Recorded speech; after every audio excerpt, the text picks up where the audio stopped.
108 ఈ సంఖ్య చెప్పగానే మనకు టక్కున గుర్తుకు వచ్చేది ప్రభుత్వ అంబులెన్స్. అత్యవసర పరిస్థితిలో ప్రాణాలు కాపాడేందుకు వినియోగించే అంబులెన్స్ వాహనానికి ఆ నెంబర్నే ఎందుకు పెట్టారు? ప్రాణాలు నిలిపేంత శక్తి ఈ సంఖ్యకు ఉందా? గుడిలో 108 ప్రదక్షిణాలు చేస్తే కోరిన కోరికలు తీరుతాయని నమ్మడం వెనుకున్న రహస్యమేంటి? దేవుని నామస్మరణలో ఉండే పూసల సంఖ్య 108 ఎందుకు ఉంటాయి? అసలు ఈ సంఖ్య వెనుకున్న మర్మమేంటి? అయితే ఆ జపమాలలో సరిగ్గా 108 పూసలు ఉంటాయి. అనాథిగా ఈ ఆచారం కొనసాగుతూ వస్తుంది. 108 సార్లు దేవుడి నామస్మరణ చేయడం ద్వారా మనస్కు మనిషికి ప్రశాంతత లభిస్తుందనేది నిజం. మరికొన్ని మతాల్లో కూడా ఈ జపమాల సంప్రదాయం ఉంది. అమృతం పుట్టుకకు కారణం 108. క్షీరసాగరంథనంలో 54 మంది రాక్షసులు, 54 దేవగణాలు ఇరువైపుల ఉండి సాగరాన్ని చిలికితే అమృతం వెలికి వచ్చింది. అయితే ఇందులో ముందుగా విషం వచ్చిందన్నది తెలిసిన సత్యమే. అయినా విశ్రమించకుండా సాగరమథనాన్ని కొనసాగించారు. చివరన పుట్టిందే అమృతం.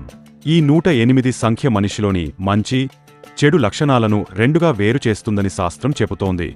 ఈ సంఖ్య బలంతో మంచిది పైచేయి అయి మనిషి అమృతమయమైన మోక్షాన్ని సాధించగలుగుతాడని చెబుతోంది. కేవలం హిందూ ధర్మం హిందూ దేశంలోనే కాదు, ఈ సంఖ్యను పాశ్చాత్య దేశాలు కూడా పాటిస్తున్నాయి. శాస్త్ర సాంకేతికత అసలు పుట్టని సమయంలో వందల ఏళ్ల క్రితమే భారత్ ఖగోళ శాస్త్రంపై పట్టు సాధించింది. ఇందుకు సాక్ష్యం ఇప్పుడు మనం ఫాలో అవుతున్న సైన్స్. చంద్రుని చుట్టుకొలతను 108తో గుణిస్తే భూమికి, చంద్రునికి మధ్య ఉన్న దూరం వస్తుంది. సూర్యుడు దాదాపు భూమికి 108 రెట్లు పెద్దగా ఉంటాడని కూడా 1500 సంవత్సరాల క్రితమే మన భారతీయులు తెలిచేశారు. దీంతో 108పై శాస్త్రవేత్తలకు సైతం పూర్తి నమ్మకం ఉందని సమాచారం. హిందూ సంప్రదాయం ప్రకారం వ్యక్తి పుట్టుకను 108 సంఖ్య తెలియజేస్తుంది. 27 నక్షత్రాలను 4 పాదాలతో భాగస్తే 108 పాదాలు వస్తాయి. దీంతో పుట్టిన ప్రతి ప్రాణి 108 వర్గాలలో ఏదో ఓ వర్గానికి ప్రతిబింబమే అని చెబుతోంది. యోగశాస్త్రం ప్రకారం 108 నాడులు హృదయంతో అనుసంధానంగా ఉంటాయి. వాటిలో 72,000 నాడుల ప్రధాన శక్తి మార్గాలకు ప్రాతినిధ్యం వహిస్తాయి. శరీరంలోని నాడీ వ్యవస్థ యొక్క సాంకేతిక విశ్లేషణలో 108 నాడుల ప్రస్తావన ఉందని అంటారు. యోగశాస్త్రం ప్రకారం 108 నాడులు హృదయంతో అనుసంధానంగా ఉంటాయి. వాటిలో 72,000 నాడుల ప్రధాన శక్తి మార్గాలకు ప్రాతినిధ్యం వహిస్తాయి. శరీరంలోని నాడీ వ్యవస్థ యొక్క సాంకేతిక విశ్లేషణలో 108 నాడుల ప్రస్తావన ఉందని అంటారు. ఇక ఈ నెంబర్ అంబులెన్స్కు ఎందుకు పెట్టారో తెలుసుకుందాం.